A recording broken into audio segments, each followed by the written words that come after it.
ಪ್ರಕಟಣೆಯ ಗ್ರಂಥ 14ನೇ ಅಧ್ಯಾಯ 6-7 ವಾಕ್ಯಗಳನ್ನು ಧ್ಯಾನಿಸ್ತಾ ಇದ್ದೇವೆ. ನಮ್ಮ ಸತ್ಯಗಳನ್ನು Revelation chapter 14 verse 6 and 7. Let us hear the reading.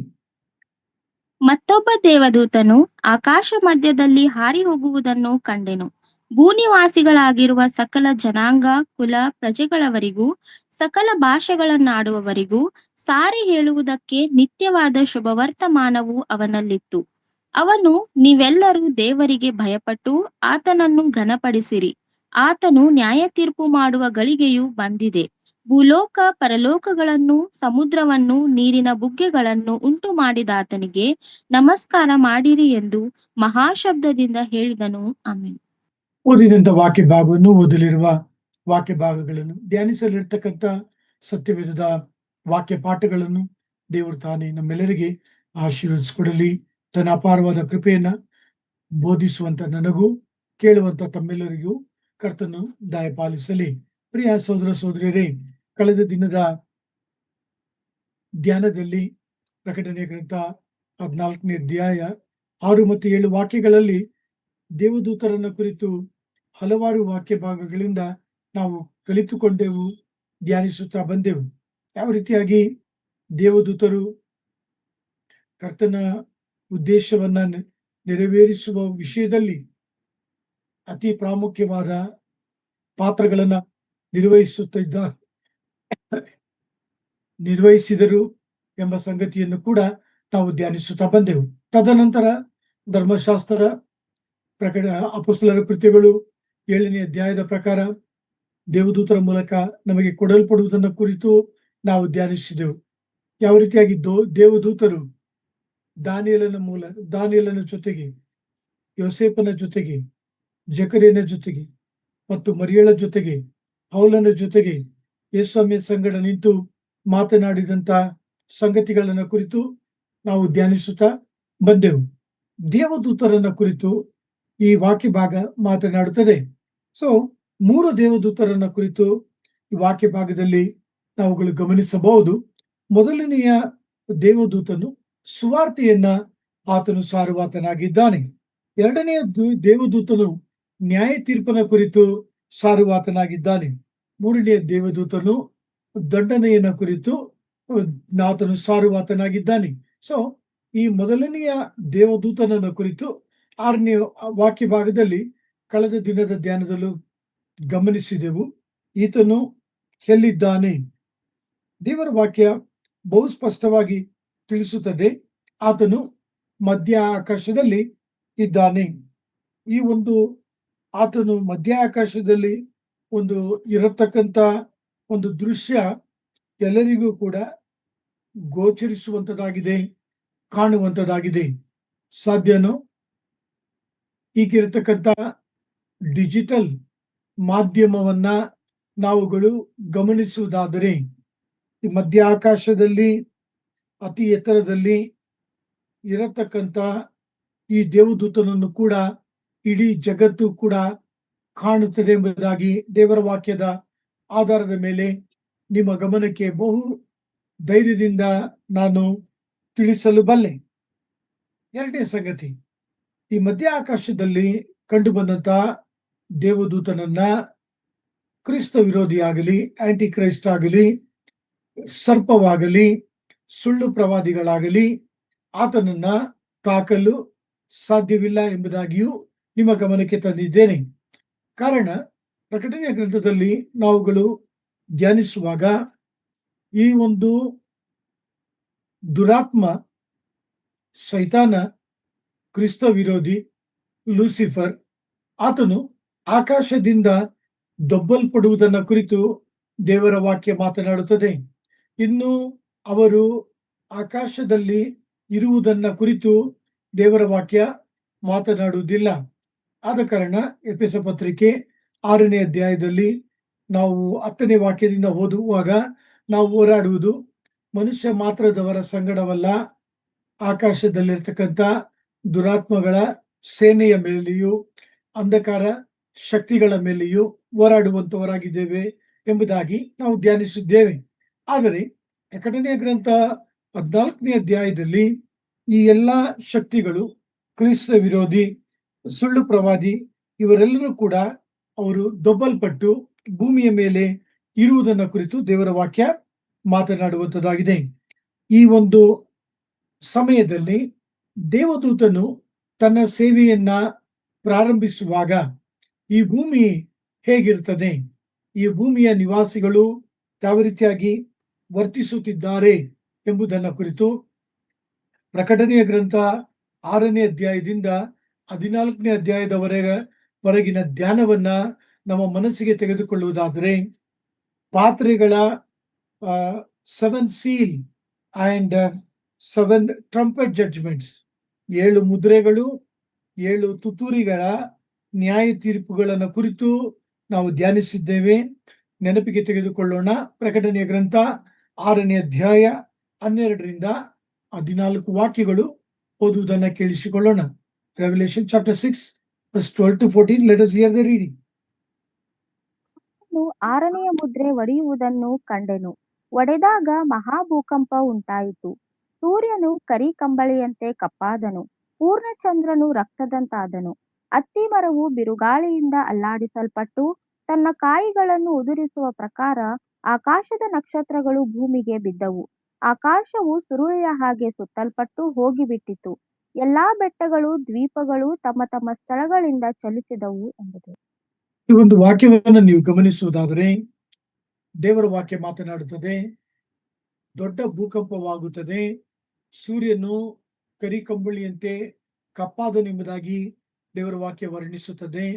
ಅತ್ತಿ ಮರಗಳಿಂದ ಹಣ್ಣುಗಳು ಉದುರುವ ಹಾಗೆ ಆಕಾಶದಲ್ಲಿರ್ತಕ್ಕಂಥ ನಕ್ಷತ್ರಗಳು ಅಥವಾ ಆಕಾಶದ ಕಾಯಿಗಳು ಅದು ಭೂಮಿಗೆ ಬೀಳುವುದನ್ನ ಕುರಿತು ದೇವರ ವಾಕ್ಯ ಮಾತನಾಡುವಂಥದ್ದಾಗಿದೆ.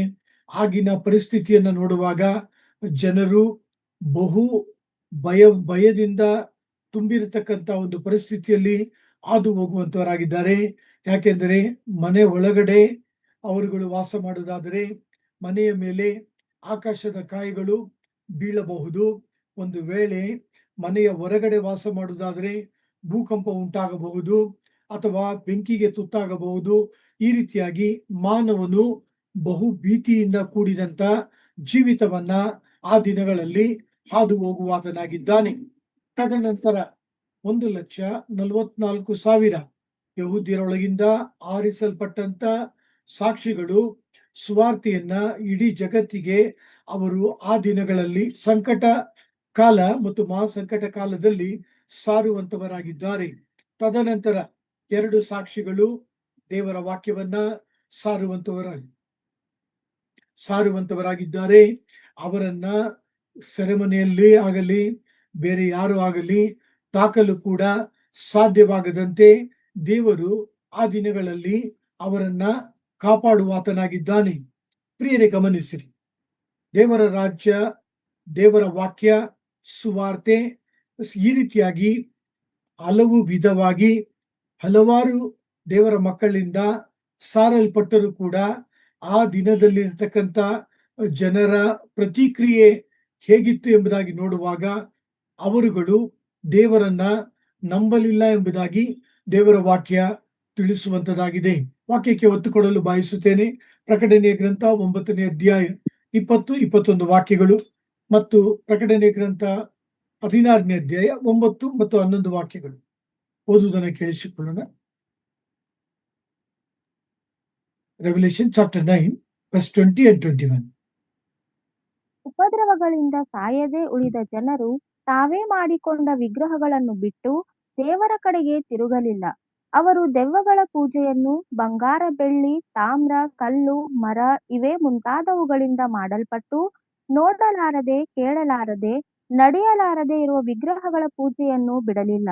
ಇದಲ್ಲದೆ ತಾವು ನಡೆಸುತ್ತಿದ್ದ ಕೊಲೆ, ಮಾಟ, ಜಾರತ್ವ, ಕಳ್ಳತನ ಇವುಗಳೊಳಗೆ ಒಂದನ್ನು ಬಿಟ್ಟು ಮಾನಸಾಂತರ ಮಾಡಿಕೊಳ್ಳಲಿಲ್ಲ ಎಂಬುದೇ.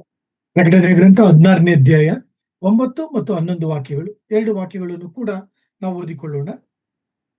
ಮನುಷ್ಯರು ಬಲವಾದ ಕಾವಿನಿಂದ ಕಂದಿ ಹೋದರು. ಅವರು ದೇವರನ್ನು ಘನಪಡಿಸುವ ಹಾಗೆ ಮಾನಸಾಂತರ ಮಾಡಿಕೊಳ್ಳದೆ ಈ ಉಪದ್ರವಗಳ ಮೇಲೆ ಅಧಿಕಾರವುಳ್ಳ ದೇವರ ನಾಮವನ್ನು ದೂಷಿಸಿದರು. ಆ ಗಮನಿಸಿ. ದೆವ್ವಗಳು Yes, continue, please. ಆ ದೆವ್ವಗಳು ಭೂರಾಜರನ್ನು ಇಬ್ರಿಯ ಭಾಷೆಯಲ್ಲಿ ಹರ್ಮಗೆದೋನ್ ಎಂಬ ಹೆಸರುಳ್ಳ ಸ್ಥಳಕ್ಕೆ ಕೂಡಿಸಿದವು ಎಂಬುದು. ಸೊ ಈ ಎಲ್ಲಾ ವಾಕ್ಯಗಳನ್ನ ನಾವುಗಳು ಗಮನಿಸುವಾಗ ಮಾನವನ ಒಂದು ಹೃದಯ ಯಾವ ರೀತಿಯಾಗಿ ಆ ದಿನಗಳಲ್ಲಿ ವರ್ತಿಸುತ್ತದೆ ಎಂಬುದಾಗಿ ನೋಡುವಾಗ ಅವನ ಹೃದಯ ಅಪನಂಬಿಕೆಯಿಂದ ತುಂಬಿರುವಂತದ್ದಾಗಿದೆ ಮತ್ತು ಈ ಎಲ್ಲಾ ನ್ಯಾಯ ತೀರ್ಪುಗಳನ್ನ ಅನುಮತಿಸಿದ ದೇವರ ಮೇಲೆಯೇ ಆತನು ಕೋಪಗೊಳ್ಳುವಂತ ವ್ಯಕ್ತಿಯಾಗಿ ಕಂಡು ಬರುತ್ತಿದ್ದಾನೆ. ಆದರೂ ಕೂಡ ಇಲ್ಲಿ ದೇವರನ್ನ ಕುರಿತು ನಿಮ್ಮೊಂದಿಗೆ ಆತನ ಗುಣಲಕ್ಷಣವನ್ನ ನಿಮ್ಮ ಗಮನಕ್ಕೆ ತರಲು ಬಯಸುತ್ತೇನೆ. ದೇವರು ಕೃಪೆಯುಳ್ಳವನಾಗಿದ್ದಾನೆ. God is gracious. ಆತನು ಈ ಶಕ್ತಿಶಾಲಿಯಾದ ದೇವದೂತನನ್ನ ಪುನಃ ಮತ್ತೊಂದು ಆವರ್ತಿ ಸುವಾರ್ತೆಯನ್ನು ಸಾರಲು ಆತನು ಮಧ್ಯಾಕಾಶಕ್ಕೆ ಕಳುಹಿಸುವುದನ್ನು ಕುರಿತು ಈ ವಾಕ್ಯ ಭಾಗ ಮಾತನಾಡುತ್ತದೆ. ಪ್ರಿಯರೇ, ನಾನು ನಿಮ್ಮ ಗಮನಕ್ಕೆ ಪ್ರಕಟಣೆಯ ಗ್ರಂಥ 14ನೇ ಅಧ್ಯಾಯ 6ರಿಂದ 7ನೇ ವಾಕ್ಯದಲ್ಲಿ ನಿಮ್ಮ ಗಮನಕ್ಕೆ ನಾನು ತಿಳಿಸಿದ್ದೆ. ಈ ದೇವದೂತನು ಏನನ್ನ ಸಾರುತ್ತಿದ್ದಾನೆ, ಈ ದೇವದೂತನ ಮೂಲಕ ಸಾರಲ್ಪಡುವ ಸುವಾರ್ತೆ ಏನು, ಅದನ್ನ ಕುರಿತು ನಾವು ತಿಳಿದುಕೊಳ್ಳೋಣ ಎಂಬುದಾಗಿಯೂ ನಾನು ನಿಮಗೆ ತಿಳಿಸಿದ್ದೆ. ಈಗ ಈ ಒಂದು ವಾಕ್ಯ ಭಾಗದಲ್ಲಿ ನಾವು ಗಮನಿಸುತ್ತಿದ್ದೇವೆ, ಆತನು ಸಾರುತ್ತಿದ್ದಾನೆ. ಏನನ್ನು ಸಾರುತ್ತಿದ್ದಾನೆ? ದೇವರ ವಾಕ್ಯ ಹೇಳುತ್ತದೆ, ನಿತ್ಯವಾದ ಸುವಾರ್ತೆಯನ್ನ ಆತನು ಸಾರುತ್ತಿದ್ದಾನೆ. ಗಮನಿಸಿರಿ, ಪ್ರಕಟಣೆ ಗ್ರಂಥ 14ನೇ ಅಧ್ಯಾಯ ಆತನ ವಾಕ್ಯವನ್ನ ಕೇಳಿರಿ. ನಿತ್ಯವಾದ ಶುಭ ವರ್ತಮಾನವು ಅವನಲ್ಲಿತ್ತು ಎಂಬುದಾಗಿ ದೇವರ ವಾಕ್ಯ ತಿಳಿಸುವಂತದ್ದಾಗಿದೆ. ಈ ಶುಭ ವರ್ತಮಾನವನ್ನ ಕುರಿತು ಪರಿಶುದ್ಧ ಗ್ರಂಥ ಹಲವಾರು ರೀತಿಯಲ್ಲಿ ಅದನ್ನ ಆಯಾ ಸ್ಥಳಗಳಲ್ಲಿ ಆಯಾ ವಾಕ್ಯ ಭಾಗದಲ್ಲಿ ಮಾತನಾಡುತ್ತದೆ, ವಿವರಿಸುತ್ತದೆ. ಅವುಗಳನ್ನ ನಾವು ಗಮನಿಸೋಣ. ಮತ್ತಾಯ ಬರೆದ ಸುವಾರ್ತೆ 4ನೇ ಅಧ್ಯಾಯ 23ನೇ ವಾಕ್ಯ ಓದುವುದನ್ನು ಕೇಳಿಸಿಕೊಳ್ಳೋಣ. Matthew's gospel chapter 4 verse 23. ಬಳಿಕ ಯೇಸು ಗಲಿಲಾಯದಲ್ಲೆಲ್ಲ ತಿರುಗಾಡಿ ಅಲ್ಲಿಯವರ ಸಭಾಮಂದಿರಗಳಲ್ಲಿ ಉಪದೇಶ ಮಾಡುತ್ತಾ ಪರಲೋಕ ರಾಜ್ಯದ ಸುವಾರ್ತೆಯನ್ನು ಸಾರಿ ಹೇಳುತ್ತಾ ಜನರ ಎಲ್ಲಾ ತರದ ರೋಗಗಳನ್ನು ಎಲ್ಲಾ ತರದ ಬೇನೆಗಳನ್ನು ವಾಸಿ ಮಾಡುತ್ತಾ ಬಂದನು. ಸೊ ಪ್ರಿಯರೇ, ಪರಲೋಕ ರಾಜ್ಯದ ಸುವಾರ್ತೆಯನ್ನ ಯೇಸು ಸ್ವಾಮಿ ಸಾರಿದನೆಂಬುದಾಗಿ ಮತ್ತಾಯ 4:23 ತಿಳಿಸುತ್ತದೆ. ಮಾರ್ಕ ಬರೆದ ಸುವಾರ್ತೆ 1ನೇ ಅಧ್ಯಾಯ 1ನೇ ವಾಕ್ಯದಲ್ಲಿ ಕರ್ತನಾದ ಯೇಸು ಕ್ರಿಸ್ತನ ಸುವಾರ್ತೆ ಎಂಬುದಾಗಿ ದೇವರ ವಾಕ್ಯ ಹೇಳುತ್ತದೆ. ಮಾರ್ಕ ಬರೆದ ಸುವಾರ್ತೆ 1ನೇ ಅಧ್ಯಾಯ 14ನೇ ವಾಕ್ಯದಲ್ಲಿ ದೇವರ ಸುವಾರ್ತೆ ಎಂಬುದಾಗಿ ದೇವರ ವಾಕ್ಯ ತಿಳಿಸುವಂತದ್ದಾಗಿದೆ. ಸೊ ಅಪೊಸ್ತಲರ ಕೃತ್ಯಗಳು 20ನೇ ಅಧ್ಯಾಯ 24ನೇ ವಾಕ್ಯದಲ್ಲಿ ಕರ್ತನಾದ ಯೇಸು ಕ್ರಿಸ್ತನ ಸುವಾರ್ತೆ ಎಂಬುದಾಗಿಯೂ ನಾವು ಓದುತ್ತೇವೆ. ರಕ್ಷಣೆಯ ಸುವಾರ್ತೆ ಎಂಬುದಾಗಿಯೂ ಆ ವಾಕ್ಯ ಭಾಗದಲ್ಲಿ ಓದುತ್ತೇವೆ. ಎಫೆಸ 1:13ರಲ್ಲೂ ಎಫೆಸ 6:15ರಲ್ಲೂ ರಕ್ಷಣೆಯ ಸುವಾರ್ತೆ, ಕೃಪೆಯ ಸುವಾರ್ತೆ ಎಂಬುದಾಗಿಯೂ ನಾವು ಓದುವಂತವರಾಗಿದ್ದೇವೆ. ಸೊ ಈ ಒಂದು ಪ್ರಕಟಣೆ ಗ್ರಂಥ 14ನೇ ಅಧ್ಯಾಯ 6ನೇ ವಾಕ್ಯದಲ್ಲಿ ನಿತ್ಯವಾದ ಶುಭ ವಾರ್ತೆ ಎಂಬುದಾಗಿ ನಾವು ಓದುತ್ತೇವೆ. ಈ ನಿತ್ಯವಾದ ಶುಭ ವಾರ್ತೆ ಎಂಬುದರ ಅರ್ಥವೇನು? ದೇವರು ತನ್ನ ಕಡೆಗೆ ಯಾರು ತಿರುಗಿಕೊಳ್ಳುತ್ತಾರೋ ಅವರ ಪಾಪಗಳನ್ನ ಆತನು ಕ್ಷಮಿಸುವಾತನಾಗಿದ್ದಾನೆ. ಅವರಿಗೆ ನಿತ್ಯ ಜೀವವನ್ನ ದಯಪಾಲಿಸುವಂತವನಾಗಿದ್ದಾನೆ. ಇದು ಶುಭ ವಾರ್ತೆಯಾಗಿದೆ. ದೇವರು ಅವರ ಪಾಪಗಳನ್ನ ಕರ್ತನಾದ ಯೇಸು ಕ್ರಿಸ್ತನ ರಕ್ತದಿಂದ ಅವರನ್ನ ತೊಳೆಯುವಂತವನಾಗಿದ್ದಾನೆ. ಬೆಲೆಯುಳ್ಳ ರಕ್ಷಣೆಯನ್ನ ಅವರಿಗೆ ದಯಪಾಲಿಸುವಾತನಾಗಿದ್ದಾನೆ. ಯಾರು ಪಶ್ಚಾತ್ತಾಪ ಪಡುತ್ತಾರೋ, ಯಾರು ರಕ್ಷಣೆಯ ನಂಬಿಕೆಯಲ್ಲಿ ದೇವರ ರಾಜ್ಯದ ಕಡೆಗೆ ಬರುತ್ತಾರೋ, ಕರ್ತನು ಅವರಿಗೆ ಈ ಒಂದು ಕೃಪೆಯನ್ನ ದಯಪಾಲಿಸುವಾತನಾಗಿದ್ದಾನೆ. So it is eternal gospel. ಇದು ನಿತ್ಯವಾದ ಶುಭವಾರ್ತೆ ಎಂಬುದಾಗಿ ತಿಳಿಸಲ್ಪಡುವಂತದ್ದಾಗಿದೆ.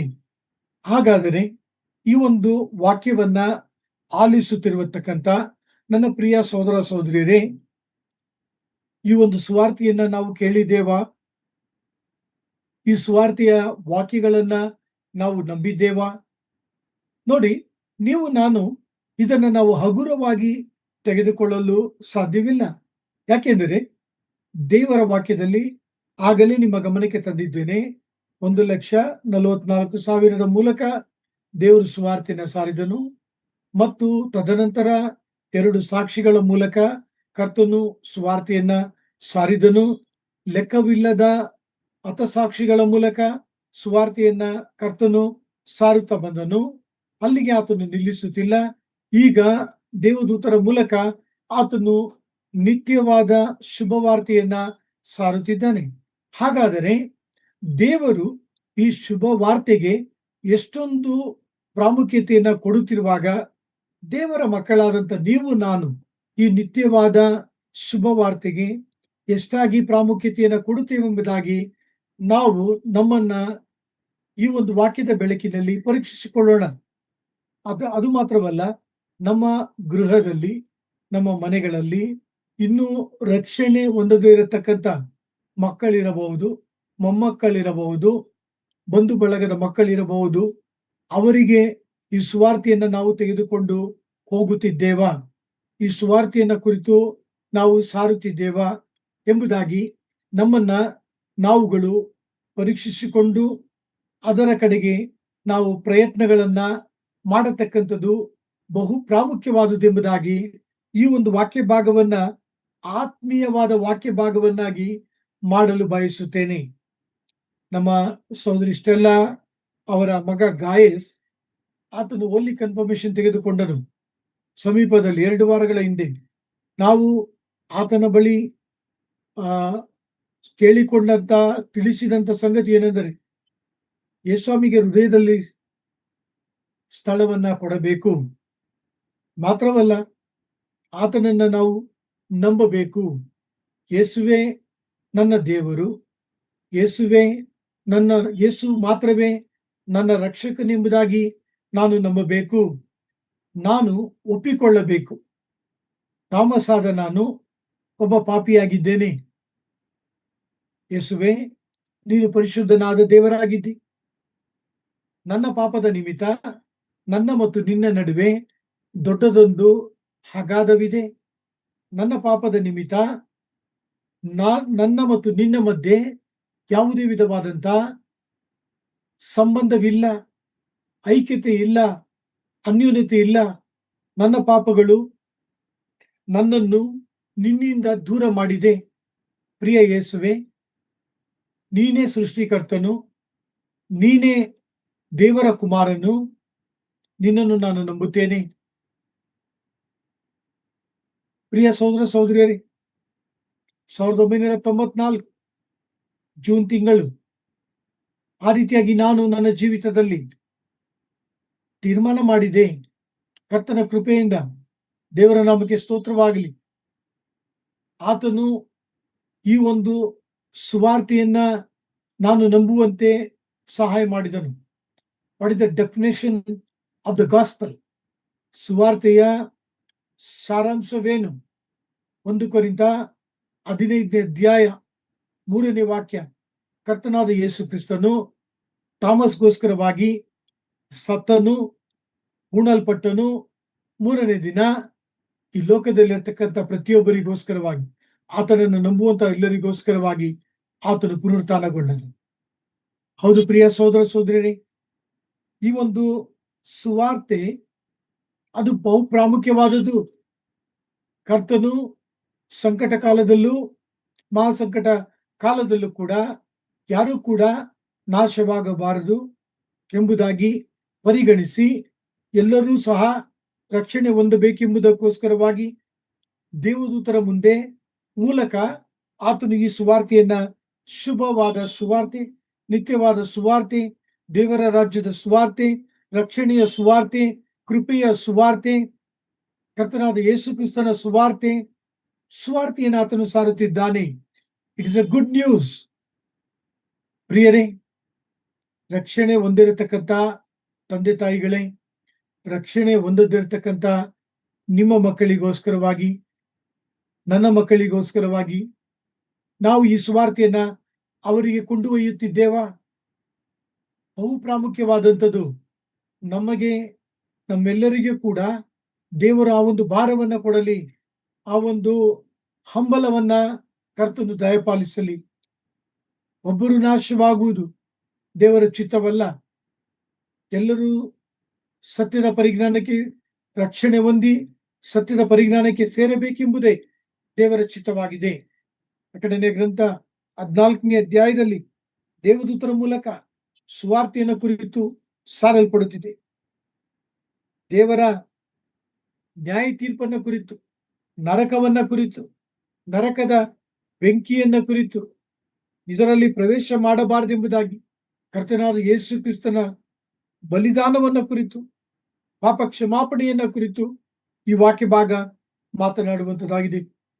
ದೇವರು ಕರುಣೆಯುಳ್ಳವನು. ಈ ಸ್ವಾರ್ಥೆಯನ್ನು ಹಳೆ ಒಡಂಬಡಿಕೆಯಲ್ಲೂ ಕೂಡ ತನ್ನ ಪ್ರವಾದಿಗಳ ಬಾಯಿಂದ ಆತನು ಮುಂತಿಳಿಸಿದನು. ವಾಕ್ಯಕ್ಕೆ ಒತ್ತು ಕೊಡಲು ಬಯಸುತ್ತೇನೆ. ವಾಕ್ಯವನ್ನು ಓದುವುದನ್ನು ಕೇಳಿಸಿಕೊಳ್ಳೋಣ. ಯೆರೆಮೀಯ 31ನೇ ಅಧ್ಯಾಯ 31ರಿಂದ 34ನೇ ವಾಕ್ಯಗಳು. ಜೆರೆಮೀಯ chapter 31 verse 31 to 34. Let us hear the reading. ಯೆಹೋವನು ಇಂತೆನ್ನುತ್ತಾನೆ, ಇಗೋ, ನಾನು ಇಸ್ರಾಯೇಲ್ ವಂಶದವರೊಂದಿಗೆ ಯಹೂದ ವಂಶದವರೊಂದಿಗೆ ಹೊಸದಾಗಿರುವ ಒಂದು ಒಡಂಬಡಿಕೆಯನ್ನು ಮಾಡಿಕೊಳ್ಳುವ ದಿನಗಳು ಬರುವವು. ಈ ಒಡಂಬಡಿಕೆಯು ನಾನು ಇವರ ಪಿತೃಗಳನ್ನು ಕೈಹಿಡಿದು ಐಗುಪ್ತ ದೇಶದೊಳಗಿಂದ ಕರೆತಂದಾಗ ಅವರ ಸಂಗಡ ಮಾಡಿಕೊಂಡ ಒಡಂಬಡಿಕೆಯಂಥದ್ದಲ್ಲ. ನಾನು ಅವರಿಗೆ ಪತಿಯಾಗಿದ್ದರೂ ಆ ನನ್ನ ಒಡಂಬಡಿಕೆಯನ್ನು ಅವರು ಮೀರಿದರಷ್ಟೇ. ಯೆಹೋವನು ಇಂತೆನ್ನುತ್ತಾನೆ, ಆ ದಿನಗಳು ಬಂದ ಮೇಲೆ ನಾನು ಇಸ್ರಾಯೇಲ್ ವಂಶದವರೊಂದಿಗೆ ಮಾಡಿಕೊಳ್ಳುವ ಒಡಂಬಡಿಕೆಯು ಹೀಗಿರುವುದು.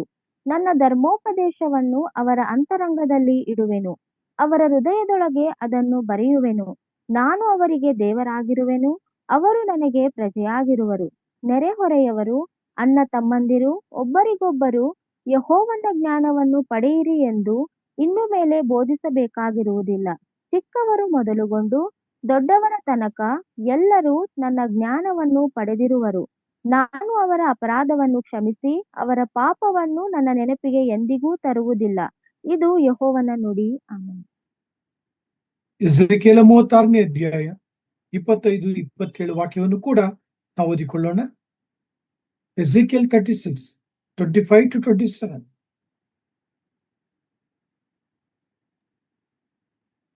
ನಾನು ನಿಮ್ಮ ಮೇಲೆ ನಿರ್ಮಲೋದಕವನ್ನು ಪ್ರೋಕ್ಷಿಸಲು ನೀವು ನಿರ್ಮಲರಾಗುವಿರಿ.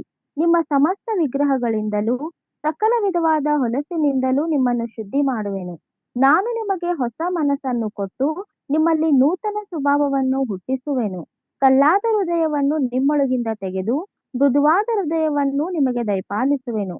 ನನ್ನ ಆತ್ಮವನ್ನು ನಿಮ್ಮಲ್ಲಿ ನೆಲೆಸಿರುವಂತೆ ಅನುಗ್ರಹಿಸಿ ನೀವು ನನ್ನ ನಿಯಮಗಳನ್ನು ಅನುಸರಿಸುವ ಹಾಗೆ ಮಾಡುವೆನು.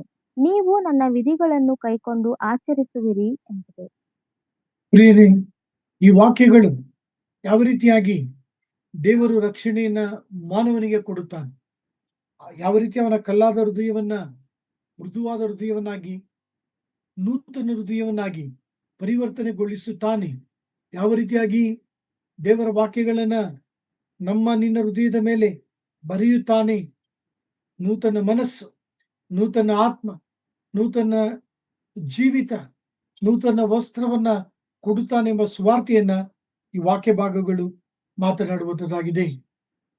ಪ್ರಿಯರೇ, ಈ ಜಗತ್ತನ್ನ ಕತ್ತಲೆಯು ಆವರಿಸಿಕೊಳ್ಳುವುದಕ್ಕೆ ಮುಂಚಿತವಾಗಿ ಈ ಜಗತ್ತಿನ ನಿವಾಸಿಗಳ ಮೇಲೆ ದೇವರ ನ್ಯಾಯ ತೀರ್ಪು ಬರುವುದಕ್ಕೆ ಮುಂಚಿತವಾಗಿ ಸುವಾರ್ತೆ ಜಗತ್ತಿನಲ್ಲೆಲ್ಲಾ ಕಡೆ ಸಾರಲ್ಪಡಬೇಕು. ಮತ್ತಾಯ 24:14ನೇ ವಾಕ್ಯ ಬೋಧಿಸುತ್ತದೆ. ಆಗ ಮಾತ್ರವೇ ಈ ಜಗತ್ತು ಅಂತ್ಯವಾಗುತ್ತದೆ. ಓದುವುದನ್ನು ಕೇಳಿಸಿಕೊಳ್ಳೋಣ. Matthew's gospel chapter 24 verse 14. ಇದಲ್ಲದೆ ಪರಲೋಕ ರಾಜ್ಯದ ಈ ಸುವಾರ್ತೆಯು ಸರ್ವಲೋಕದಲ್ಲಿ ಎಲ್ಲಾ ಜನಾಂಗಗಳಿಗೆ ಸಾಕ್ಷಿಯಾಗಿ ಸಾರಲಾಗುವುದು. ಆಗ ಅಂತ್ಯವು ಬರುವುದು. ಸೋ ಪ್ರಿಯರೇ, ಈ ಒಂದು ವಾಕ್ಯಕ್ಕೆ ಪ್ರಾಮುಖ್ಯತೆಯನ್ನು ಕೊಡೋಣ. ನ್ಯಾಯ ತೀರ್ಪು ಖಚಿತವಾಗಿದೆ. ನ್ಯಾಯ ತೀರ್ಪಿನಿಂದ ತಪ್ಪಿಸಿಕೊಳ್ಳಬೇಕಾದರೆ, ದೇವರ ಕೋಪದಿಂದ ತಪ್ಪಿಸಿಕೊಳ್ಳಬೇಕಾದರೆ, ಕತ್ತಲೆಯ ಲೋಕದಿಂದ ತಪ್ಪಿಸಿಕೊಳ್ಳಬೇಕಾದರೆ, ನರಕ ಮತ್ತು ನರಕದ ಬೆಂಕಿಯಿಂದ ತಪ್ಪಿಸಿಕೊಳ್ಳಬೇಕಾದರೆ, ಎರಡನೆಯ ಮರಣದಿಂದ ತಪ್ಪಿಸಿಕೊಳ್ಳಬೇಕಾದರೆ, ನೀವು ನಾನು ಕರ್ತನಾದ ಯೇಸು ಕ್ರಿಸ್ತನನ್ನ ನಂಬೋಣ. ಈ ಶುಭ ವರ್ತಮಾನವನ್ನ ಸ್ವೀಕರಿಸಿಕೊಳ್ಳೋಣ. ಪ್ರಕಟಣೆಯ ಗ್ರಂಥದಲ್ಲಿ ಈ ಒಂದು ವರ್ತಮಾನಗಳನ್ನ, ಈ ಒಂದು ಸಂದೇಶಗಳನ್ನ ದೇವದೂತನು ಯಾರಿಗೆ ಸಾರುತ್ತಿದ್ದಾನೆ ಎಂಬುದಾಗಿ ನೋಡುವಾಗ ದೇವರ ವಾಕ್ಯ ಬಹು ಸ್ಪಷ್ಟವಾಗಿ ತಿಳಿಸುತ್ತದೆ. ಅಪನಂಬಿಗಸ್ತರಾದಂತ ಮನುಷ್ಯರಿಗೆ ಎಂಬುದಾಗಿ ದೇವರ ವಾಕ್ಯ ತಿಳಿಸುವಂತದಾಗಿದೆ. ನೀವು ನಾನು ಅಪನಂಬಿಗಸ್ತರನ್ನ, ಅವಿಶ್ವಾಸಿಗಳನ್ನು ನೋಡಿ ಅಸಹ್ಯ ಪಟ್ಟುಕೊಳ್ಳದೆ ಅವರಿಗೋಸ್ಕರವಾಗಿ ಪ್ರಾರ್ಥಿಸೋಣ ಮತ್ತು ಈ ಒಂದು ವಾಕ್ಯಗಳನ್ನ ಸಾರುತ್ತಾ ನಂಬುತ್ತಾ ನಾವು ಜೀವಿಸೋಣ. ದೇವರ ವಾಕ್ಯ ಹೇಳುತ್ತದೆ, ಪ್ರತಿ ಕುಲ, ಪ್ರತಿ ಜನಾಂಗ, ಪ್ರತಿ ಭಾಷೆ, ಪ್ರತಿ ಗೋತ್ರ ಎಲ್ಲರಿಗೂ ಕೂಡ ಈ ಸುವಾರ್ತೆ ಸಾರಲ್ಪಡುತ್ತದೆ. ಹೇಗೆ ಸಾರಲ್ಪಡುತ್ತದೆ? ಪಿಸು ಮಾತಿನಲ್ಲಿ ಸಾರಲ್ಪಡುವುದಿಲ್ಲ, ಗಟ್ಟಿಯಾದ ಧ್ವನಿಯಿಂದ ಸಾರಲ್ಪಡುತ್ತದೆ ಎಂಬುದಾಗಿ ದೇವರ ವಾಕ್ಯ ತಿಳಿಸುವಂತದಾಗಿದೆ. ನಿಮ್ಮ ಸತ್ಯವೇದವನ್ನ ನೀವು ಗಮನಿಸುವುದಾದರೆ, ಈ ಒಂದು ದೇವದೂತ ಯಾವ ರೀತಿಯಾಗಿ ಆತನು ಸುವಾರ್ತೆಯನ್ನ ಸಾರುತ್ತಿದ್ದಾನೆ ಎಂಬುದಾಗಿ ನೋಡುವಾಗ ಅವನ ಶಬ್ದ ಎಲ್ಲಾ ಕಡೆಗೂ ಕೂಡ ಧ್ವನಿಸುವಂತದಾಗಿದೆ, ಕೇಳಿಸಿಕೊಳ್ಳುವಂತದಾಗಿದೆ. ಪ್ರಿಯರೇ, ಈ ಆನ್ಲೈನ್ ಮೂಲಕವಾಗಿ ನೀವಿರುವಂತ ಸ್ಥಳಗಳಲ್ಲಿ ಈ ಒಂದು ಧ್ವನಿ ಬರ್ತಾ ಇದೆ. ಇದು ನನ್ನ ಧ್ವನಿಯಲ್ಲ, ಇದು ಕರ್ತನ ಧ್ವನಿ, ಇದು ಆತನ ವಾಕ್ಯ, ಇದು ಆತನ ಸಂದೇಶ. ಆತನ ಸಂದೇಶವೇನು? ದೇವರ ವಾಕ್ಯವನ್ನ ಗಮನಿಸಿರಿ, ದೇವರಿಗೆ ಭಯಪಡಿರಿ ಮತ್ತು ದೇವರಿಗೆ ಮಹಿಮೆಯನ್ನ ಸಲ್ಲಿಸಿರಿ. ಪ್ರಕಟಣೆಯ ಗ್ರಂಥ 14ನೇ ಅಧ್ಯಾಯ 6ನೇ ವಾಕ್ಯದಲ್ಲಿ ಮತ್ತೊಂದು ಸಂಗತಿ ನಾವು ಗಮನಿಸಬಹುದು. 6-7 ವಾಕ್ಯಗಳಲ್ಲಿ ಅವನು ನೀವೆಲ್ಲರೂ ದೇವರಿಗೆ ಭಯಪಟ್ಟು, ಮೊದಲನೇದಾಗಿ ನಾವು ಧ್ಯಾನಿಸಿದೆವು, ಅವನ ಬಳಿ ನಿತ್ಯವಾದ ಶುಭ ವರ್ತಮಾನವಿತ್ತು. ಈಗ ಎರಡನೇ ಭಾಗದಲ್ಲಿ ನಾವುಗಳು ಧ್ಯಾನಿಸುವಂತ ಸಂಗತಿ ಏನೆಂದರೆ, ಅವನು ನೀವೆಲ್ಲರೂ ದೇವರಿಗೆ ಭಯಪಟ್ಟು. ಅಂದರೆ ನೀವೆಲ್ಲರೂ ಅಂದರೆ ಯಾರೆಲ್ಲರೂ? ಯಾರೆಲ್ಲರೂ ಎಂಬುದಾಗಿ ನೋಡುವಾಗ, ಯಾರು ದೇವರಿಗೆ ಭಯಪಡದೆ ಇದ್ದಾರೋ ಅವರೆಲ್ಲರೂ ಎಂಬುದಾಗಿ ಅರ್ಥ. ಆತನೇನು ಹೇಳುತ್ತಿದ್ದಾನೆ? ಅಪನಂಬಿಗಸ್ತರಾದಂತ ಜನರನ್ನ, ಕ್ರಿಸ್ತ ವಿರೋಧಿಯನ್ನ, ಆಂಟಿ ಕ್ರೈಸ್ತನ್ನ ಆರಾಧನೆ ಮಾಡುವಂತ ಜನರನ್ನ, ವಿಗ್ರಹಗಳಿಗೆ ಪೂಜೆ ಮಾಡುವಂತ ಜನರನ್ನ, ಸುಳ್ಳು ಪ್ರವಾದಿಯನ್ನ ಸ್ತುತಿಸುವಂತ, ಆರಾಧಿಸುವಂತ ಜನರನ್ನ, ಸೃಷ್ಟಿಯನ್ನ ಪೂಜಿಸುವಂತ ಜನರನ್ನ ಆತನೇನು ಮಾಡುತ್ತಿದ್ದಾನೆ? ದೇವದೂತನೇನು ಮಾಡುತ್ತಿದ್ದಾನೆ? ನೀವು ಅವುಗಳನ್ನ ಮಾಡದೆ, ಅವುಗಳನ್ನ ನಿರಂತರ ಮಾಡದೆ, ಅವುಗಳನ್ನ ಆರಾಧಿಸದೆ ನೀವು ಬಿಟ್ಟು ಬನ್ನಿರಿ ಮತ್ತು ದೇವರನ್ನು, ಆತನ ಮಗನನ್ನು ಆರಾಧಿಸಿರಿ, ಅವರನ್ನ ಮುದ್ದಿಡಿರಿ. ಯಾಕೆಂದರೆ ದೇವರು ಸರ್ವಭೌಮನಾಗಿದ್ದಾನೆ, ಆತನು ಸಮಸ್ತವನ್ನ ಸೃಷ್ಟಿಸಿದ್ದಾನೆ, ಆತನು ತ್ರಯೇಕ ದೇವರು, ಆತನು ಮಾತ್ರವೇ ಆರಾಧನೆಯನ್ನ, ಸ್ತುತಿಯನ್ನ ಹೊಂದತಕ್ಕವನೆಂಬುದಾಗಿ ದೇವದೂತನು ತಿಳಿಸುತ್ತಿದ್ದಾನೆ. ಪ್ರಕಟಣೆಯ ಗ್ರಂಥ 19ನೇ ಅಧ್ಯಾಯ 10ನೇ ವಾಕ್ಯ ಓದುವುದನ್ನು ಕೇಳಿಸಿಕೊಳ್ಳೋಣ. Revelation chapter 19 verse 10. ಆಗ ನಾನು ಅವನಿಗೆ ನಮಸ್ಕಾರ ಮಾಡಬೇಕೆಂದು ಅವನ ಪಾದಗಳ ಮುಂದೆ ಬೀಳಲು ಅವನು, ಮಾಡಬೇಡ, ನೋಡು, ನಾನು ನಿನಗೂ ಯೇಸುವಿನ ವಿಷಯವಾದ ಸಾಕ್ಷಿಯನ್ನು ಹೇಳಿರುವ ನಿನ್ನ ಸಹೋದರರಿಗೂ ಜೊತೆಯ ದಾಸನಾಗಿದ್ದೇನೆ, ದೇವರಿಗೆ ನಮಸ್ಕಾರ ಮಾಡು ಅಂದನು. ಯೇಸುವಿನ ವಿಷಯವಾದ ಸಾಕ್ಷಿಯು ಪ್ರವಾದನೆಯ ಆತ್ಮವೇ ಎಂಬುದು. ಪ್ರಿಯರೇ, ವಾಕ್ಯವನ್ನ ಗಮನಿಸಿರಿ. ಈ ವಾಕ್ಯ ಭಾಗ ಬಹು ಸ್ಪಷ್ಟವಾಗಿ ತಿಳಿಸುವಂತದ್ದಾಗಿದೆ. ಅವಿಶ್ವಾಸಿಗಳು ಅವರು ಆರಾಧನೆಯನ್ನು ಬಿಟ್ಟು, ದೆವ್ವದ ಆರಾಧನೆಯನ್ನು ಬಿಟ್ಟು, ವಿಗ್ರಹಗಳ ಆರಾಧನೆಯನ್ನು ಬಿಟ್ಟು ದೇವರಿಗೆ ಭಯಪಡಿರಿ ಎಂಬುದಾಗಿ ಈ ಒಂದು ದೇವದೂತ ವಾಕ್ಯವನ್ನ ಸಾರುತ್ತಿದ್ದಾನೆ. ವಾಕ್ಯಕ್ಕೆ ಒತ್ತು ಕೊಡಲು ಬಯಸುತ್ತೇನೆ. ಸತ್ಯವೇದ ನನ್ನನ್ನು, ನಿಮ್ಮನ್ನು, ಅವಿಶ್ವಾಸಿಗಳನ್ನು ದೇವರಿಗೆ ಭಯಪಡಿರಿ ಎಂಬುದಾಗಿ ಆಹ್ವಾನಿಸುತ್ತದೆ. ಕೀರ್ತನೆ 111 10ನೇ ವಾಕ್ಯ ಓದುವುದನ್ನು ಕೇಳಿಸಿಕೊಳ್ಳೋಣ. Psalm 111 verse 10. ಯೆಹೋವನ ಭಯವೇ ಜ್ಞಾನಕ್ಕೆ ಮೂಲವು. ಆತನ ಕಟ್ಟಳೆಗಳನ್ನು ನಡೆಸುವವರು ಪೂರ್ಣ ವಿವೇಕಿಗಳು. ಆತನ ಸ್ತುತಿಯು ನಿರಂತರವಾದದ್ದು ಎಂಬುದು. ಜ್ಞಾನೋಕ್ತಿಗಳು 1ನೇ ಅಧ್ಯಾಯ 7ನೇ ವಾಕ್ಯ. ಹಲವಾರು ವಾಕ್ಯಗಳನ್ನು ನಿಮ್ಮ ಗಮನಕ್ಕೆ ತರುತ್ತೇನೆ. ಇದರ ಮೂಲಕ ನೀವು ನಾನು ದೇವರಿಗೆ ಭಯಪಡುವಂತ ಜೀವಿತವನ್ನ ಜೀವಿಸೋಣ. ಯೆಹೋವನ ಭಯವೇ ತಿಳುವಳಿಕೆಗೆ ಮೂಲವು. ಮೂರ್ಖರಾದರೋ ಜ್ಞಾನವನ್ನು, ಶಿಕ್ಷೆಯನ್ನು ಅಸಡ್ಡೆ ಮಾಡುವರು ಎಂಬುದು. ನಿಮಗೆ ಜ್ಞಾನ ಬೇಕಾ? ನನಗೆ ಜ್ಞಾನ ಬೇಕು. ಹೌದು ಪ್ರಿಯರೇ, ಪ್ರತಿದಿನ ನಮ್ಮ ಜೀವಿತದಲ್ಲಿ ನಿಮಗೆ ನನಗೆ ದೈವಿಕ ಜ್ಞಾನ ಬೇಕಾಗಿದೆ. ಈ ದೈವಿಕ ಜ್ಞಾನ ಹೇಗೆ ದೊರಕುವಂತದಾಗಿದೆ? ಜ್ಞಾನೋಕ್ತಿಗಳು 1ನೇ ಅಧ್ಯಾಯ 7ನೇ ವಾಕ್ಯ. ದೇವರಿಗೆ ಭಯಪಡುವುದೇ ಜ್ಞಾನಕ್ಕೆ ಮೂಲ ಎಂಬುದಾಗಿ ನಾವು ಓದುವಂತವರಾಗಿದ್ದೇವೆ, ತಿಳಿದುಕೊಳ್ಳುವಂತವರಾಗಿದ್ದೇವೆ. ಜ್ಞಾನೋಕ್ತಿಗಳು 23ನೇ ಅಧ್ಯಾಯ 17ನೇ ವಾಕ್ಯ ಓದುವುದನ್ನು ಕೇಳಿಸಿಕೊಳ್ಳೋಣ. Proverbs 23 verse 17. ಪಾಪಿಗಳನ್ನು ನೋಡಿ ಹೊಟ್ಟೆ ಕಿಚ್ಚು ಪಡಬೇಡ. ಯೆಹೋವನಲ್ಲಿ ದಿನವೆಲ್ಲ ಭಯಭಕ್ತಿಯುಳ್ಳವನಾಗಿರು. ಸೊ ಪ್ರಿಯರೇ, ಕಂಟಿನ್ಯೂಲಿ ದಿನವೆಲ್ಲ, ಬಾಳೆಲ್ಲ, ಆಯುಷ್ಕಾಲದಲ್ಲೆಲ್ಲ ನೀವು ನಾನು ದೇವರಿಗೆ ಭಯಪಡುವಂತ ಜೀವಿತವನ್ನ ಜೀವಿಸೋಣ. ಜ್ಞಾನೋಕ್ತಿಗಳು 24ನೇ ಅಧ್ಯಾಯ 21ನೇ ವಾಕ್ಯ ಓದುವುದನ್ನು ಕೇಳಿಸಿಕೊಳ್ಳೋಣ. 24:21. ಮಗನೇ, ಯೆಹೋವನಿಗೂ ರಾಜನಿಗೂ ಭಯಪಡು. ತಿರುಗಿ ಬೀಳುವವರ ಗೊಡವೆಗೆ ಹೋಗಬೇಡ ಎಂಬುದು. ಸೊ ತಂದೆ ಮಗನಿಗೆ ಹೇಳುತ್ತಾನೆ, ಮಗನೇ ನೀನೇನ್ ಮಾಡು, ತಿರುಗಿ ಬೀಳುವವರ ಜೊತೆಗೆ ಹೋಗಬೇಡ, ದೇವರಿಗೆ ಭಯಪಡು. ಸಂತ ಪೇತ್ರರು 1 ಪೇತ್ರ 2ನೇ ಅಧ್ಯಾಯ 17ನೇ ವಾಕ್ಯದಲ್ಲಿ ವಿಶ್ವಾಸಿಗಳಿಗೆ ಅವರು ಪ್ರೋತ್ಸಾಹ ಮಾಡುವ ಮಾತುಗಳನ್ನ ಓದಿಕೊಳ್ಳೋಣ. 1 Peter chapter 2 verse 17. ನೀವು ದೇವರ ದಾಸರಾಗಿದ್ದೀರಲ್ಲ, ಎಲ್ಲರನ್ನು ಸನ್ಮಾನಿಸಿರಿ, ಸಹೋದರರನ್ನು ಪ್ರೀತಿಸಿರಿ, ದೇವರಿಗೆ ಭಯಪಡಿರಿ, ಅರಸನನ್ನು ಸನ್ಮಾನಿಸಿರಿ ಎಂಬುದು. ಸೊ ಪ್ರಿಯರೇ, ದೇವರ ಮಕ್ಕಳಾದಂತ ನಾವು ಈ ಒಂದು ವಾಕ್ಯವನ್ನ ನಮ್ಮ ಜೀವಿತಕ್ಕೆ, ಈ ಒಂದು ಸತ್ಯವೇದದ ಧ್ಯಾನದಲ್ಲಿ ಅಳವಡಿಸಿಕೊಳ್ಳೋಣವೇ? ನಾನು ಯಾರಿಗೂ ಭಯಪಡಲ್ಲ, ನನಗೆಲ್ಲ ಗೊತ್ತಿದೆ.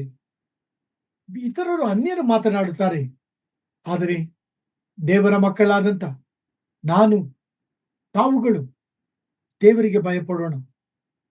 ಇದು ನನ್ನ ಮಾತುಗಳಲ್ಲ, ಇದು ದೇವರ ವಾಕ್ಯ. ಜ್ಞಾನೋಕ್ತಿಗಳಲ್ಲಿ ನಾವು ಕೀರ್ತನೆಯಲ್ಲಿ ದೇವರ ವಾಕ್ಯ ಹೇಳ್ತೀವಿ. ಪೇತ್ರನು ವಾಕ್ಯ ಹೇಳುತ್ತಿದ್ದಾನೆ. ಯೇಸುಸ್ವಾಮಿ ಮತ್ತಾಯ 28ರಲ್ಲಿ ಆತನು ಏನನ್ನ ಬೋಧಿಸುತ್ತಿದ್ದಾನೆ, ಓದುವುದನ್ನು ಕೇಳಿಸಿಕೊಳ್ಳೋಣ. Matthew's gospel chapter 10 verse 28. ಇದಲ್ಲದೆ ದೇಹವನ್ನು ಕೊಂದು ಆತ್ಮವನ್ನು ಕೊಲ್ಲಲಾರದವರಿಗೆ ಹೆದರಬೇಡಿರಿ. ಆತ್ಮ ದೇಹ ಎರಡನ್ನೂ ಕೂಡ ನರಕದಲ್ಲಿ ಹಾಕಿ ನಾಶ ಮಾಡಬಲ್ಲಾತನಿಗೆ ಹೆದರಿರಿ ಎಂಬುದು. ಪ್ರಿಯರೇ, ದೇವರಿಗೆ ಭಯಪಡುವುದಂದರೆ ಏನು? ದೇವರಿಗೆ ಭಯಪಡು ಎಂಬುದಾಗಿ ನಾವು ಧ್ಯಾನಿಸುತ್ತಾ ಇದ್ದೇವೆ. ದೇವದೂತ ಹೇಳುತ್ತಿದ್ದಾನೆ, ದೇವರಿಗೆ ಭಯಪಟ್ಟು. ಅದರ ಅರ್ಥ ಏನೆಂದರೆ ಪರಿಶುದ್ಧತೆಯ ಜೀವಿತವನ್ನ ಜೀವಿಸುವುದು. ಅದರ ಅರ್ಥ ದೇವರು ಸರ್ವಭೌಮನು, ದೇವರು ಸರ್ವಾಧಿಕಾರಿ ಎಂಬುದಾಗಿ ನಂಬಿ ಜೀವಿಸುವಂಥದ್ದು. ಆತನ ನ್ಯಾಯ ತೀರ್ಪು ನಿತ್ಯವೂ ಪಾಪದ ಮೇಲೆ ಆತನು ತರುತ್ತಾನೆ ಎಂಬುದನ್ನು ನಂಬಿ ಜೀವಿಸತಕ್ಕಂಥದ್ದು. ಪರಿಶುದ್ಧ ಫಿಯರ್ ಗಾಡ್ ಎಂಬುದಾಗಿ ನೋಡುವಾಗ, ಭಯಪಡು ದೇವರಿಗೆ ಎಂಬುದಾಗಿ ನೋಡುವಾಗ, ದೇವರನ್ನ ಪ್ರೀತಿಸುವುದು, ದೇವರಿಗೆ ಭಯಪಡು ಎಂಬುದಾಗಿ ನೋಡುವಾಗ ಕೀರ್ತನೆ 2 ಆತನ ಮಗನಿಗೆ ಮುದ್ದಿಡುವುದು. ದೇವರಿಗೆ ಭಯಪಡು ಎಂಬುದಾಗಿ ನೋಡುವಾಗ ಆತನನ್ನ ಗೌರವಿಸುವಂಥದ್ದು, ಆತನನ್ನ ಸನ್ಮಾನಿಸತಕ್ಕಂಥದ್ದು ಎಂಬುದಾಗಿ ಅರ್ಥ.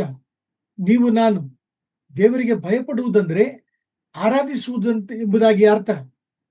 ಪ್ರಿಯ ಸಹೋದರ ಸಹೋದರಿ, ನೀವು ನಾನು ನಮ್ಮ ಬಾಳೆಲ್ಲ ಆ ರೀತಿಯಾದಂಥ ಆರಾಧನೆಯ ಜೀವಿತ, ಪರಿಶುದ್ಧತೆಯ ಜೀವಿತ, ದೇವರನ್ನ ಸನ್ಮಾನಿಸುವಂತ ಜೀವಿತ, ದೇವರ ಮಾರ್ಗಗಳಲ್ಲಿ ನಡೆಯುವಂತ ಜೀವಿತ ಜೀವಿಸುವಂತೆ ಕರ್ತನು ನಮ್ಮೆಲ್ಲರಿಗೆ ಸಹಾಯ ಮಾಡಲಿ. ಜಾನ್ಸ್ ಗಾಸ್ಪಲ್ ಚಾಪ್ಟರ್ 5:23 ಓದುವುದನ್ನು ಕೇಳಿಸಿಕೊಳ್ಳೋಣ. ಯೋಹನ ಬರೆದ ಸುವಾರ್ತೆ 5ನೇ ಅಧ್ಯಾಯ 23ನೇ ವಾಕ್ಯ. ಎಲ್ಲರೂ ತನಗೆ ಮಾನ ಕೊಡುವ ಪ್ರಕಾರವೇ ಮಗನಿಗೂ ಮಾನ ಕೊಡಬೇಕೆಂದು ತಂದೆಯು ಇಚ್ಛಿಸುತ್ತಾನೆ. ಮಗನಿಗೆ ಮಾನ ಕೊಡದವನು ಅವನನ್ನು ಕಳುಹಿಸಿದ ತಂದೆಗೂ ಮಾನ ಕೊಡದವನಾಗಿದ್ದಾನೆ ಎಂಬುದು. ಪ್ರಿಯರೇ, ನೀವು ನಾನು ಯಾರಿಗೆ ಮಾನ ಕೊಡಬೇಕು? ಯೆಹೋವ ವಿಟ್ನೆಸ್ ಹೇಳ್ತಾ ಇದ್ದಾರೆ, ಮಗನಿಗೆ ಮಾನ ಕೊಡಬೇಡ್ರಿ ಎಂಬುದಾಗಿ. ದೇವರ ವಾಕ್ಯ ಏನ್ ಹೇಳುತ್ತದೆ? ಮತ್ತಾಯ 5:23, ಯೋಹಾನ 5:23 ಬಹಳ ಸ್ಪಷ್ಟವಾಗಿ ದೇವರ ವಾಕ್ಯ ಹೇಳ್ತದೆ, ಮಗನಿಗೆ ಮಾನವನ್ನ ಕೊಡ್ರಿ ಎಂಬುದಾಗಿ. ಯೇಸುಸ್ವಾಮಿ ಸ್ಪಷ್ಟ ಮಾತಿನಲ್ಲಿ ದೇವರ ವಾಕ್ಯ ಆತ್ಮನ ಮೂಲಕ ಈ ವಾಕ್ಯ ಭಾಗ ತಿಳಿಸುವಂತದ್ದಾಗಿದೆ.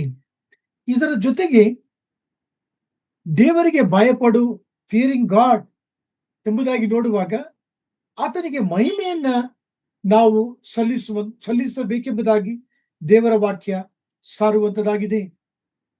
ಸುಪ್ರಿಯರೇ, ರೋಮ 1ನೇ ಅಧ್ಯಾಯ 21ನೇ ವಾಕ್ಯದಲ್ಲಿ ನಾವು ನೋಡುತ್ತೇವೆ, ಅವರು ದೇವರಿಗೆ ಮಹಿಮೆ ಪಡಿಸಲಿಲ್ಲ, ದೇವರನ್ನು ಸನ್ಮಾನಿಸಲಿಲ್ಲ. Romans chapter 1:21. ಯಾಕೆಂದರೆ ದೇವರ ವಿಷಯವಾಗಿ ಅವರಿಗೆ ತಿಳುವಳಿಕೆ ಇದ್ದರೂ ಅವರು ಆತನನ್ನು ದೇವರೆಂದು ಘನಪಡಿಸಲಿಲ್ಲ, ಆತನ ಉಪಕಾರಗಳನ್ನು ನೆನೆಸಿ ಆತನನ್ನು ಸ್ತುತಿಸಲಿಲ್ಲ. ಅವರು ವಿಚಾರ ಮಾಡಿ ಮಾಡಿ ಫಲ ಕಾಣಲಿಲ್ಲ, ವಿವೇಕವಿಲ್ಲದ ಅವರ ಮನಸ್ಸು ಕತ್ತಲಾಯಿತು ಎಂಬುದೇ. ಸುಪ್ರಿಯರೇ, ನೀವು ನಾನು ದೇವರಿಗೆ ಭಯಪಡುವುದು ಅಂದರೆ ಏನೆಂಬುದಾಗಿ ಧ್ಯಾನಿಸುತ್ತಿದ್ದೇವೆ, ಕಲಿಯುತ್ತಿದ್ದೇವೆ. ಅದರೊಂದಿಗೆ ದೇವರನ್ನ ನಾವು ಮಹಿಮೆ ಪಡಿಸಬೇಕು. ಎಲ್ಲ ಮಹಿಮೆಗೆ ಆತನು ಮಾತ್ರವೇ ಅರ್ಹನಾಗಿದ್ದಾನೆ, ನಾವುಗಳಲ್ಲ. ಆದ ಕಾರಣ ನಮ್ಮ ಜೀವಿತದಲ್ಲಿ ಈ ಒಂದು ವಾಕ್ಯ ಭಾಗವನ್ನ ಅಳವಡಿಸಿಕೊಂಡು ನಾವು ನಡೆಯೋಣ. ಇಲ್ಲಿ ದೇವದೂತನು ಈ ಸ್ವಾರ್ಥೆಯಲ್ಲಿ ಮತ್ತೊಂದು ಸಂಗತಿಯನ್ನು ಅವರಿಗೆ ತಿಳಿಸುತ್ತಿದ್ದಾನೆ. ಆತನು ಏನೆಂಬುದಾಗಿ ತಿಳಿಸ್ತಾ ಇದ್ದಾನೆ? ಆತನು ನ್ಯಾಯ ತೀರ್ಪು ಮಾಡುವಂತ ಗಳಿಗೆ ಬಂದದೆ, ಟೈಮ್ ಹಸ್ ಕಮ್. ಆದ ಕಾರಣ ಆತನು ಪಾಪಿಗಳಿಗೆ ಹೇಳುತ್ತಿದ್ದಾನೆ, ದೇವರ ಕಡೆಗೆ ತಿರುಗಿಕೊಳ್ಳಿರಿ, ಈ ಶುಭವಾರ್ತೆಯನ್ನು ನಂಬಿರಿ, ದೇವರನ್ನ ಆರಾಧಿಸಿರಿ ಎಂಬುದಾಗಿ ತಿಳಿಸುತ್ತಿದ್ದಾನೆ. ವರ್ಷಿಪ್ ಹಿಮ್, ಆತನನ್ನು ಆರಾಧಿಸಿರಿ. ಯಾಕೆ ಆತನನ್ನು ಆರಾಧಿಸಬೇಕು? ಪ್ರಕಟಣೆ ಗ್ರಂಥ 14ನೇ ಅಧ್ಯಾಯ 6-7 ವಾಕ್ಯಗಳು. 7ನೇ ವಾಕ್ಯ ಓದುವುದನ್ನು ಕೇಳಿಸಿಕೊಳ್ಳೋಣ. Revolution chapter 14:7. ಅವನು, ನೀವೆಲ್ಲರೂ ದೇವರಿಗೆ ಭಯಪಟ್ಟು ಆತನನ್ನು ಘನಪಡಿಸಿರಿ, ಆತನು ನ್ಯಾಯ ತೀರ್ಪು ಮಾಡುವ ಗಳಿಗೆಯು ಬಂದಿದೆ. ಭೂಲೋಕ ಪರಲೋಕಗಳನ್ನು, ಸಮುದ್ರವನ್ನು, ನೀರಿನ ಬುಗ್ಗೆಗಳನ್ನು ಉಂಟು ಮಾಡಿದಾತನಿಗೆ ನಮಸ್ಕಾರ ಮಾಡಿರಿ ಎಂದು ಮಹಾನ್ ಶಬ್ದದಿಂದ ಹೇಳಿದನು. ಪ್ರಿಯರೇ, ಬಹಳ ವಾಕ್ಯ ಬಹು ಸ್ಪಷ್ಟವಾಗಿದೆ. ಈ ಮಧ್ಯಾಕಾಶದಿಂದ ನಿತ್ಯ ಶುಭವಾರ್ತೆಯನ್ನ ಸಾರುವಂತ ದೇವದೂತ ಆತನು ಏನೆಂಬುದಾಗಿ ಸಾರುತ್ತಿದ್ದಾನೆ? ಆತನು ಈ ಪರಲೋಕ ರಾಜ್ಯದ ಸುವಾರ್ತೆಯನ್ನ, ಈ ನಿತ್ಯವಾದ ಸುವಾರ್ತೆಯನ್ನ, ನಿತ್ಯ ಜೀವ ಕೊಡುವಂತ ಸುವಾರ್ತೆಯನ್ನ ನಂಬಿರಿ ಎಂಬುದಾಗಿ ಸಾರುತ್ತಿದ್ದಾನೆ. ಎರಡನೇದಾಗಿ ದೇವರಿಗೆ ಭಯಪಡಿರಿ ಎಂಬುದಾಗಿ ಹೇಳುತ್ತಿದ್ದಾನೆ. ಮೂರನೇದಾಗಿ ದೇವರಿಗೆ ಮಹಿಮೆಯನ್ನ ಸಲ್ಲಿಸಿರಿ ಎಂಬುದಾಗಿ ಹೇಳ್ತಾ ಇದ್ದಾನೆ. ನಾಲ್ಕನೇದಾಗಿ ದೇವರನ್ನ ಆರಾಧಿಸಿರಿ ಎಂಬುದಾಗಿ ಹೇಳುತ್ತಿದ್ದಾನೆ. ಯಾಕೆಂದರೆ ಆತನೇ ಸೃಷ್ಟಿಕರ್ತನೆಂಬುದಾಗಿ ತನ್ನ ಸ್ವಾರ್ಥೆಗೆ ಆತನು ಒತ್ತು ಕೊಡುತ್ತಿದ್ದಾನೆ. ಹೌದು ಪ್ರಿಯ ಸಹೋದರ ಸಹೋದರಿ, ಕೀರ್ತನೆ 19:1-4 ವಾಕ್ಯಗಳನ್ನು ನಾವು ನೋಡುವಾಗ ಗಗನವು ಆತನ ಮಹಿಮೆಯನ್ನ ಪ್ರಕಾಶಪಡಿಸುತ್ತದೆ. ಆಕಾಶವು, ಆತನ ಸೃಷ್ಟಿ, ಮಾತಿಲ್ಲ, ಶಬ್ದವಿಲ್ಲ, ಅವುಗಳ ಧ್ವನಿ ಕೇಳಿಸಲ್ಪಡುತ್ತಿಲ್ಲ. ಹೌದು ಪ್ರಿಯರೇ, ದೇವರ ವಾಕ್ಯ ಬಹು ಸ್ಪಷ್ಟ. ಭೂಲೋಕ ಪರಲೋಕಗಳನ್ನು, ಸಮುದ್ರವನ್ನು, ನೀರಿನ ಬುಗ್ಗೆಗಳನ್ನು ಆತನು ಉಂಟು ಮಾಡಿದ್ದಾನೆ. ಆತನು ಎಷ್ಟೊಂದು ದೊಡ್ಡ ಸೃಷ್ಟಿಕರ್ತ, ಆತನು ಇಷ್ಟೊಂದು ದೊಡ್ಡ ನಿರ್ಮಾಣಿಕನಾಗಿದ್ದಾನೆ. ಆತನನ್ನು ನೀವು ನಾನು ಆರಾಧಿಸೋಣ. ಈ ಒಂದು ವಾಕ್ಯ ಧ್ಯಾನದಲ್ಲಿ ಬಹು ವರ್ಷಗಳ ಹಿಂದೆ ನಾನು ಕೇಳಿದಂತ ಕೀರ್ತನೆ 19 1-4 ವಾಕ್ಯಗಳ ಮೇಲೆ ಕೇಳಿದಂತ ಹಾಡನ್ನ ನೆನಪು ಮಾಡಿಕೊಂಡೆ. ಹಿಂದಿಯಲ್ಲಿ ಈ ಒಂದು ಹಾಡನ್ನ ಬರೆದಿದ್ದಾರೆ. ಆಕಾಶ ಮಂಡಲ್ ಈಶ್ವರ್ ಕಿ ಮಹಿಮಾ ವರ್ಣನ್ ಕರ್ತಾ ಹೈ ಎಂಬ ಹಾಡನ್ನ ಬಹು ಸುಂದರವಾಗಿ ರಚಿಸಿದ್ದಾರೆ. ಮತ್ತು ಅದಕ್ಕೆ ಆ ಹಾಡಿಗೆ ಬಹು ಅದ್ಭುತ ರೀತಿಯಲ್ಲಿ ಸೋದರಿ ಕವಿತಾ ಕೃಷ್ಣಮೂರ್ತಿ ಹಾಡಿದ್ದಾರೆ. ಅಂದ್ರೆ ಅವರ ನಿಜವಾದ ಹೆಸರು ಶಾರದಾ ಕೃಷ್ಣಮೂರ್ತಿ. ಅವರು ಕವಿತಾ ಕೃಷ್ಣಮೂರ್ತಿ ಎಂಬುದಾಗಿ ಹೆಸರನ್ನ ಬದಲಾಯಿಸಿಕೊಂಡಿದ್ದಾರೆ. ಅವರು ರಕ್ಷಣೆ ಹೊಂದಿಲ್ಲ. ಅವರ ರಕ್ಷಣೆಗೋಸ್ಕರವಾಗಿ ಪ್ರಾರ್ಥಿಸಿರಿ. ಆಕೆ ಬಹು ಮಧುರವಾದ ಶಾಸ್ತ್ರೀಯ ಕಂಠದಲ್ಲಿ ಕೀರ್ತನೆ 19 ಹಾಡಿದ್ದಾರೆ. ಪುನಃ ಈ ಒಂದು ಧ್ಯಾನದಲ್ಲಿ ಹಾಡನ್ನ ನಾನು ಕೇಳಿದೆ, ಅದರ ಲಿರಿಕ್ಸ್ ಅನ್ನ ನಾನು ಕೇಳಿದೆ. ಬಹು ಮಧುರವಾಗಿ, ಬಹು ಇಂಪಾಗಿ ಈ ಒಂದು ಕೀರ್ತನೆ 19 ಅವರು ಹಾಡಿದ್ದಾರೆ. ಪ್ರಿಯ ಸೋದರ ಸೋದರಿಯರೇ, ನೀವು ನಾನು ಕರ್ತನನ್ನು ಆರಾಧಿಸೋಣ. ಯಾಕೆಂದರೆ ಆತನೇ ಸೃಷ್ಟಿಕರ್ತನಾಗಿದ್ದಾನೆ. ಆತನೇ ನಿಮ್ಮ ನಿರ್ಮಾಣಿಕನಾಗಿದ್ದಾನೆ. ದೇವರ ವಾಕ್ಯ ಬಹು ಸ್ಪಷ್ಟವಾಗಿ ಹೇಳ್ತದೆ. ಯೆಶಾಯ ಬರೆದ ಪ್ರವಾದನೆಯ ಗ್ರಂಥ 40ನೇ ಅಧ್ಯಾಯ 21-26 ವಾಕ್ಯಗಳು ಆತನು ಸೃಷ್ಟಿಕರ್ತನೆಂಬುದಾಗಿಯೂ ಮತ್ತು ಸೃಷ್ಟಿ ಆತನ ಮಹಿಮೆಯನ್ನು, ಆತನ ಪ್ರಭಾವವನ್ನು ಪ್ರಚುರಪಡಿಸುತ್ತದೆ ಎಂಬುದಾಗಿಯೂ ಯೆಶಾಯ ಮಾತನಾಡುತ್ತಿದ್ದಾನೆ. ಸಂತ ಪೌಲರು ಅಪೊಸ್ತಲರ ಕೃತ್ಯಗಳು 14ನೇ ಅಧ್ಯಾಯ 14-17 ವಾಕ್ಯಗಳಲ್ಲೂ, ಅಪೊಸ್ತಲರ ಕೃತ್ಯಗಳು 17ನೇ ಅಧ್ಯಾಯ 22-31 ವಾಕ್ಯಗಳಲ್ಲೂ, ಪ್ರಕಟಣೆ ಗ್ರಂಥ 4ನೇ ಅಧ್ಯಾಯ 11ನೇ ವಾಕ್ಯದಲ್ಲೂ, ಪ್ರಕಟಣೆ ಆದಿಕಾಂಡ 1ನೇ ಅಧ್ಯಾಯ 2ನೇ ವಾಕ್ಯದಲ್ಲೂ ಯಾವ ರೀತಿಯಾಗಿ ದೇವರು ಸೃಷ್ಟಿಯನ್ನ ಉಂಟು ಮಾಡಿದ್ದಾನೆ, ಆತನು ಆರಾಧನೆಗೆ ಯೋಗ್ಯನಾಗಿದ್ದಾನೆ ಎಂಬುದಾಗಿ ದೇವರ ವಾಕ್ಯ ತಿಳಿಸುವಂತದ್ದಾಗಿದೆ. ಪ್ರಿಯರ, ಪ್ರಕಟಣೆ ಗ್ರಂಥ 14ನೇ ಅಧ್ಯಾಯ 6-7 ವಾಕ್ಯಗಳಲ್ಲಿ ಕಂಡು ಬಂದಂತ ಮೊದಲ ದೇವದೂತನ ಶುಭ ವರ್ತಮಾನವನ್ನ ನಿಮ್ಮೊಂದಿಗೆ ಧ್ಯಾನಿಸಿದ್ದೇನೆ. ದೇವರ ವಾಕ್ಯವನ್ನು ಆಶೀರ್ವದಿಸಲಿ. ಕರ್ತನ ಕೃಪೆ ನಿಮ್ಮೆಲ್ಲರೊಂದಿಗಿರಲಿ. ದೇವರ ನಾಮಕ್ಕೆ ಸ್ತೋತ್ರ.